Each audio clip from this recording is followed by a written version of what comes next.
नमस्कार साथियों, आज की वीडियो की हमारी यात्रा रहेगी हरिद्वार से ग्वालदम चमोली तक की।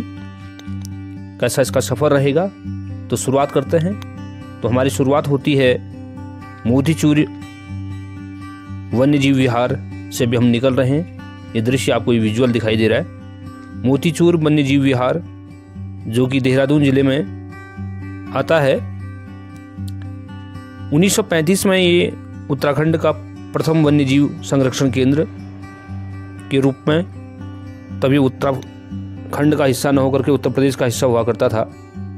बाद में 1983 में जब राजाजी राष्ट्रीय उद्यान बना तब उसमें शामिल किया गया था इसको।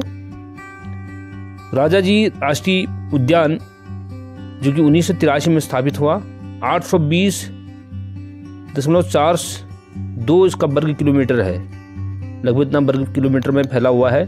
ये 3 जिलों में फैला हुआ है, देहरादून, हरिद्वार, पौड़ी।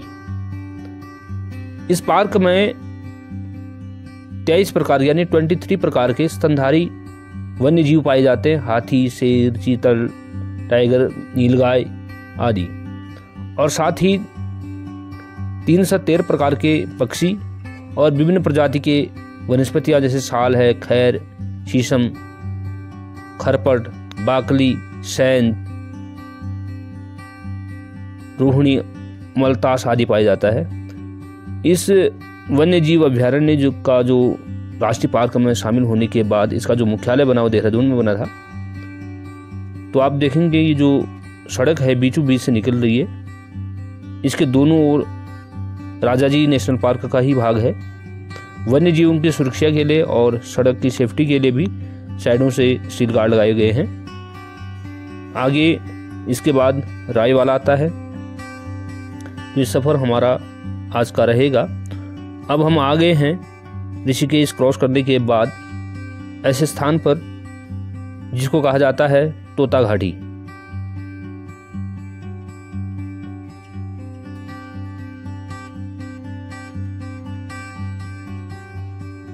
साथियों, इस वक्त जहां पर हम खड़े हैं इसका बड़ा लंबा इतिहास है।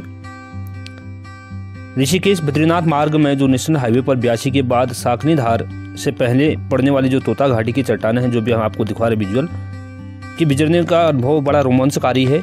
इस रोमांचकारी सड़क का निर्माण से जुड़ी बड़ी जबरदस्त कहानी है। इसके बारे में बताया गया है कि ऑल वेदर रोड बनने के बाद चट्टानों को तो नेस्तनाबूद कर दिया गया, लेकिन पहले इसमें 40 के दशक में कई कठोर चट्टानों को तोड़ करके सड़क निर्माण की चुनौतियां थी, और इस जगह पर नामकरण इतिहास के आज रोमांचित करता है। 82 के बाद जब साकनी धार से पहले हम पढ़ने वाली जो चट्टानें हैं, 21वीं सदी में आधुनिक मशीनों की भी तब पूरी तरह से परीक्षा ली गई, लेकिन 40 के दशक में ठेकेदार जो तोता सिंह थी उनकी परीक्षा ली थी। जब ऋषिकेश से देवप्रयाग का निर्माण हुआ था तो उस जगह पर रॉक जो हार्ड रॉक थे, जिसके कारण ठेकेदार ने उस रेट पर टेंडर देने से इनकार कर दिया था। यहाँ पर भी कोई भी सड़क बनाने को लिए तैयार नहीं होता था, क्योंकि इस सड़क पर सड़क बनाना इतना आसान नहीं था। तब तोता सिंह नाम का एक ठेकेदार उसी रेट पर इस शर्त पर सड़क बनाने को तैयार हुए कि इस जगह का नामकरण उनके नाम से किया जाए। बताया जाता है कि तोता सिंह को इस जगह पर सड़क बनाने की हामी भरी गई और उनको काफ़ी घाटा भी हुआ।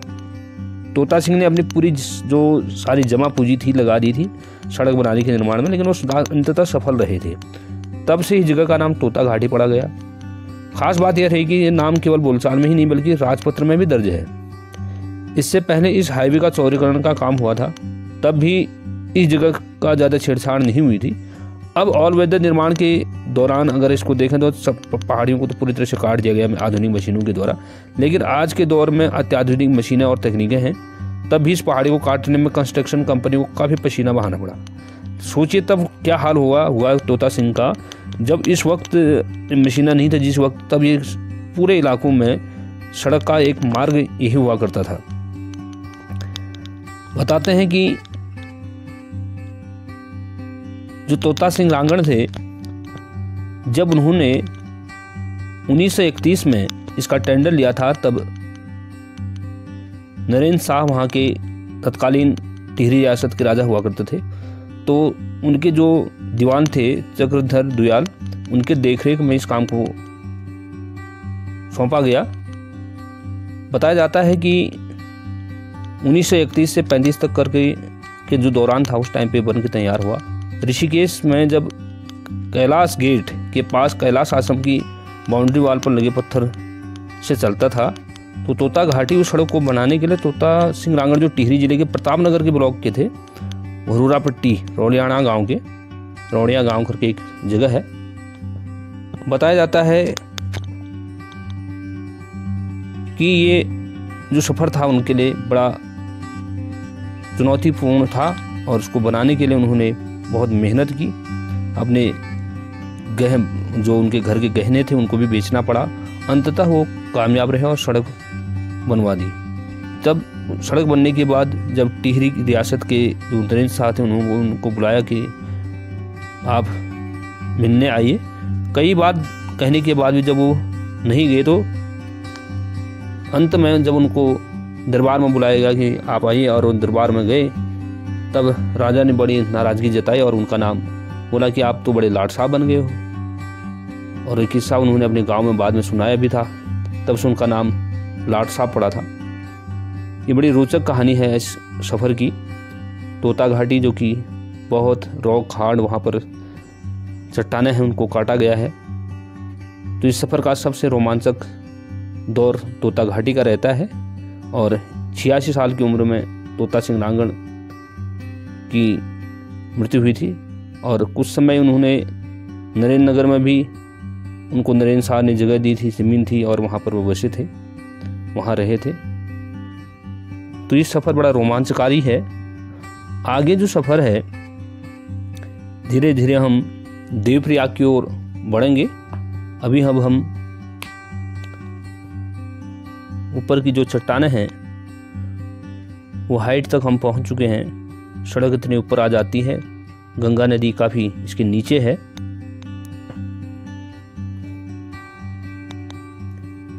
ये सफ़र जितना रोमांच से भरा है उतना ही आनंददायक भी इसको हम कह सकते हैं। अब तो चौड़ी सड़क बन चुकी है। पहले बड़ा डर रहता था। बीच में एक जगह आती है तीन पानी, तीन धारा भी इसको कहते हैं। वैसे अब हम उससे काफ़ी आगे निकल चुके हैं। जो सफ़र है जब से ऑल वेदर रूट बना, अब इसमें गाड़ियों की जो आवाजाही है काफ़ी बढ़ चुकी है और सुरक्षित भी है। साथ साथ में चौड़ी सड़कें हैं। यहाँ आप देख रहे हैं इतनी गहरी घाटी में गंगा नदी अपने वेग से बह रही है। साफ स्वच्छ निर्मल गंगा का जल ऊपर पहाड़ी से नीचे का दृश्य दिखाई देता है। जब हम तीन धारा क्रॉस करके आते हैं, यहाँ पर जगह जगह भोजनालय भी बने हैं, यात्रियों के ठहरने की व्यवस्थाएं भी हैं, खाने भोजन की भी व्यवस्थाएं हैं।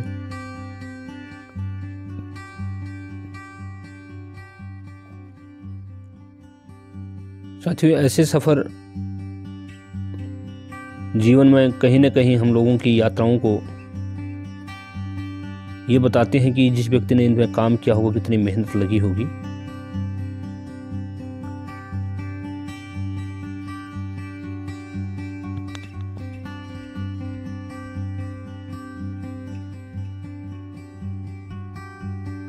गढ़वाल क्षेत्र की हम बात करें, जब हम मैदानी क्षेत्र से ऊपर आते हैं, हरिद्वार से ऋषिकेश होकर के ऊपर आते हैं, तो यहाँ पर मैदानी जिलों के से ऊपर आने का जो अनुभव देखा, काफ़ी घुमावदार सड़कें होती हैं, लेकिन चारों ओर पहाड़ियाँ, उनके बीच से सड़क। ऐसे हम आगे निकलते हैं। अभी हम पहुँच चुके हैं देवप्रयाग पर। देवप्रयाग वो जगह जहाँ पर भागीरथी और अलकनंदा का मिलन होता है। आप उस ओर देख रहे हैं संस्कृत विश्वविद्यालय, केंद्रीय संस्कृत विश्वविद्यालय का कैंपस दिखता हुआ। यहाँ से एक्चुअल में गंगा नदी यहीं से जानी जाती है और पूरे उत्तराखंड में 96 किलोमीटर का इसका प्रवाह है, 96 किलोमीटर का। जबकि अगर शुरुआत में देखें तो भागीरथी गोमुख से निकलती है और भागीरथी के नाम से ही जानी जाती है। टिहरी, जहाँ पर पहले गणेश प्रयाग भी उसको कहा जाता था, भागीरथी और भिलंगना दो नदियों का मिलन हुआ होता था। आज वहाँ पर टिहरी डैम बन चुका है, लेकिन उससे नीचे जब नदी देवप्रयाग तक आती है तब भी भागीरथी के नाम से ही जानी जाती है। अभी हम भागीरथी के ऊपर बनी पुल पर हैं। इस ओर से अगर आप ऊपर की ओर से देखेंगे, अभी आपको विजुअल दिखाएंगे, भागीरथी नदी आती है, पुरानी पुल इस पे दिखाई दे रही थी नीचे। ये जो आपको नदी दिखाई दे रही है उस ओर, ये भागीरथी है, बाईं ओर से जो ये आ रही है। और दूसरी ओर जहाँ मैं विद्यालय की ओर दिखा रहा था, उस ओर से आती है अलकनंदा और नीचे से फिर गंगा के नाम से जानी जाती है। ये है भागीरथी नदी।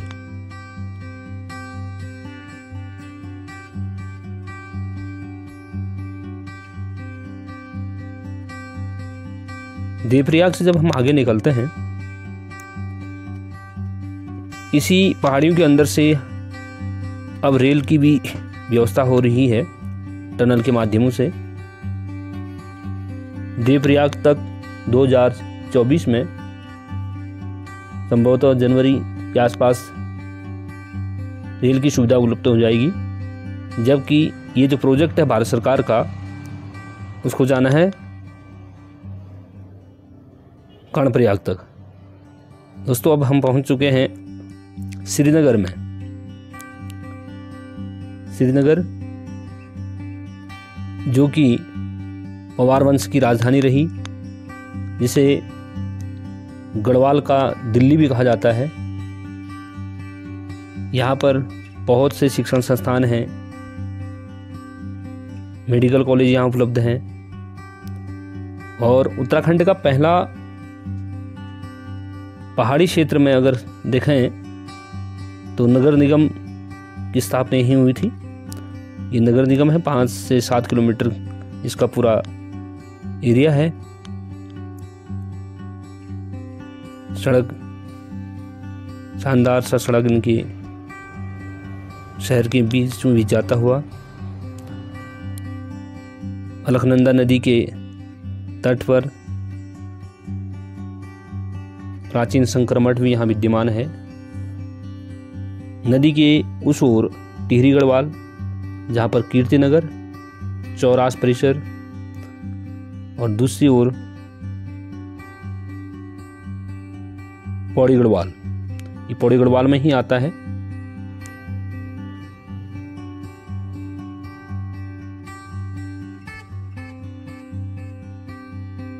पूर्ण रूप से घाटी में बसा हुआ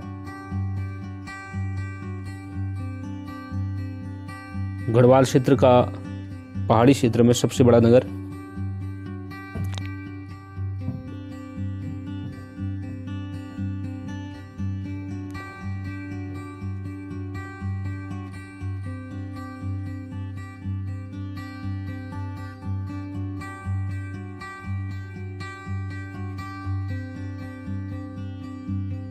यहाँ पर भी रेलवे का प्रोजेक्ट भी चल रहा है, जगह जगह टनल बन रहे हैं। आप देख सकते हैं कंस्ट्रक्शन वर्क जोरों शोरों पर है। श्रीनगर के बाद ये जो टनलें हैं आगे रुद्रप्रयाग, फिर ऐसे कर्णप्रयाग की ओर जाएंगी। बीच बीच में इसके स्टेशन बनने हैं। अगर हम देहरादून ऋषिकेश से बात करें तो ऋषिकेश, उसके बाद मुनि की रेती, ब्यासी, देवप्रयाग, कोडी नाला भी पड़ता है बीच में, वहाँ भी स्टेशन है। और फिर देवप्रयाग के बाद मलेठा, श्रीनगर, फिर बीच में धारी। ऐसे आगे बढ़ते हुए ट्रेन का सफ़र बढ़ता है, आगे को बढ़ेगा। तो हम श्रीनगर से निकल चुके हैं आगे। बीच में रुद्रप्रयाग पड़ता है, थोड़ा विजुअल हम ले नहीं पाए। आपका जो सफ़र है ये अब ऑल वेदर रोड में न हो करके भारतमाला प्रोजेक्ट में है, और ये सड़क कर्णप्रयाग से जौनजीबी तक जाना है। अभी आगे का कार्य निर्माणाधीन है, लेकिन अभी इस सड़क पे हम चल रहे हैं। बड़ा रोमांचकारी इसका सफ़र है। वीडियो में अंत तक बने रहें, और हमारी जो अंतिम पड़ाव होगा आज की वीडियो का वो होगा ग्वालदम, जहाँ से हिमालय की चोटियाँ दिखाई देती हैं।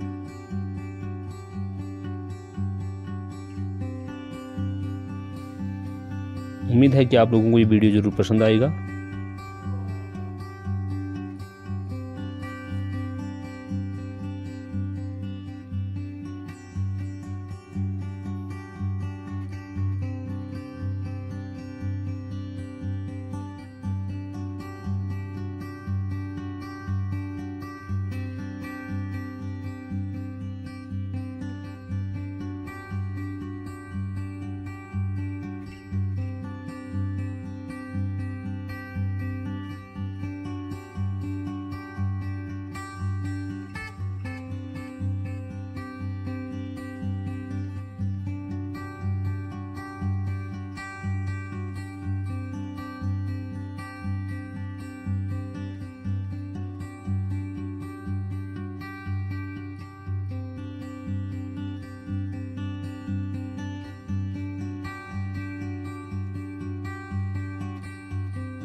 चमोली ज़िले में अगर हम देखें तो काफ़ी सुंदर पर्यटक स्थल हैं।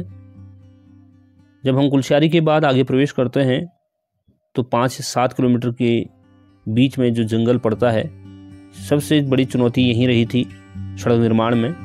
एक ओर पिंडर नदी है, तो दूसरी ओर खड़ी चट्टानें हैं। इसके बीच से सड़क निकालना बहुत चुनौतीपूर्ण कार्य था, जो कि आज की दौर पे जो इंजीनियरिंग और तकनीकी आधुनिक मशीनें हैं उनके सहारे सुंदर सड़क बनी है। जरूर अपने जीवन में इस सफर जरूर एक बार घूमने जरूर आया करें। उत्तराखंड आपको पुकार रहा है, यहाँ की सुंदरता आप लोगों का इंतजार करती है। चीड़ और देवदार के जंगलों के बीच से घाटियों से सड़क निकल रही है।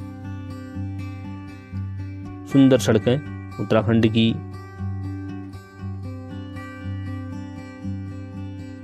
और ये सड़क जो निर्माण हुआ है हाल ही में हुआ है, पहले बहुत कम जगह हुआ करती थी। अब जब से भारतमाला प्रोजेक्ट में ये सड़कें आई हैं, काफ़ी सुंदर काम हुआ है। केंद्र सरकार की ओर से जो प्रोजेक्ट उत्तराखंड में चल रही है।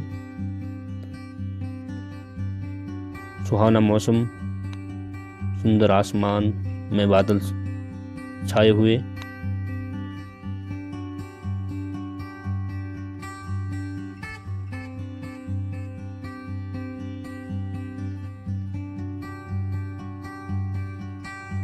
जैसे जैसे आगे बढ़ते हैं वैसे वैसे हमारा रोमांच और बढ़ता है।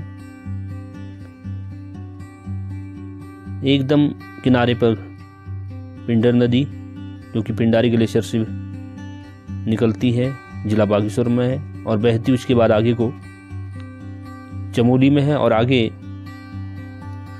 कर्णप्रयाग में ये अलकनंदा के साथ बहती है। अलकनंदा का बहाव तेज होता है और वो गहरे में है, जिसके कारण से नदी तंत्रों के अनुसार उसका नाम आखिर अलकनंदा पड़ता है। तो कर्णप्रयाग में ही अलकनंदा में विलीन हो जाती है पिंडर नदी। आप देखेंगे इतने खड़ी चट्टानों को काट करके सड़क बनाया गया है।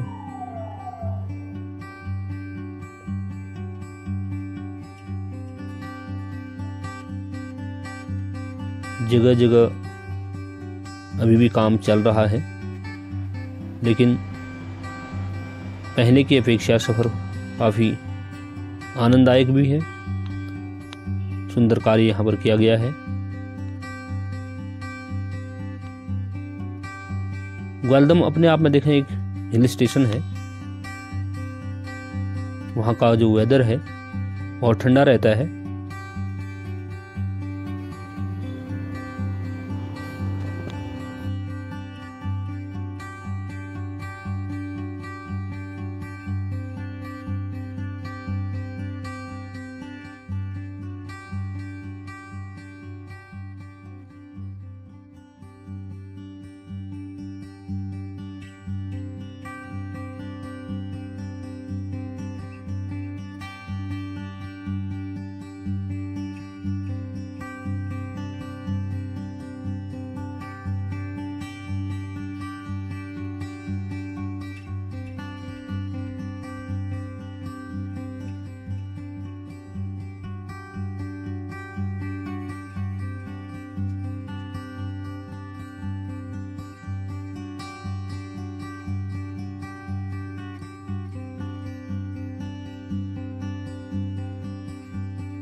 साथियों, इस वक्त हम पहुंच चुके हैं नारायणगढ़, जो कि चमोली ज़िले में ही है। छोटा सा कस्बा कह सकते हैं उसको। नारायणगढ़ से हम आगे बढ़ रहे हैं।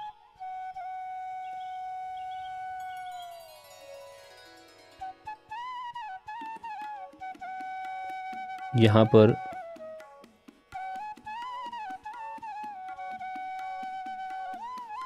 थोड़ा आगे सड़क टूटी हुई है, फिर भी यहाँ पर निर्माण कार्य चल रहा है।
अंततः हम पहुंच चुके हैं ग्वालदम। बीच में थराली भी पड़ता है, लेकिन अब हम ग्वालदम में पहुंच चुके हैं। देवदार के जंगलों के बीच में ये बसा हुआ सुंदर सा नज़ारा हिल स्टेशन, जो कि कुमाऊं और गढ़वाल के सीमा पर है, यानी दो जिलों के, दो मंडलों के सीमा पर स्थित। एक और कुमाऊं की संस्कृति, दूसरी ओर गढ़वाल की संस्कृति।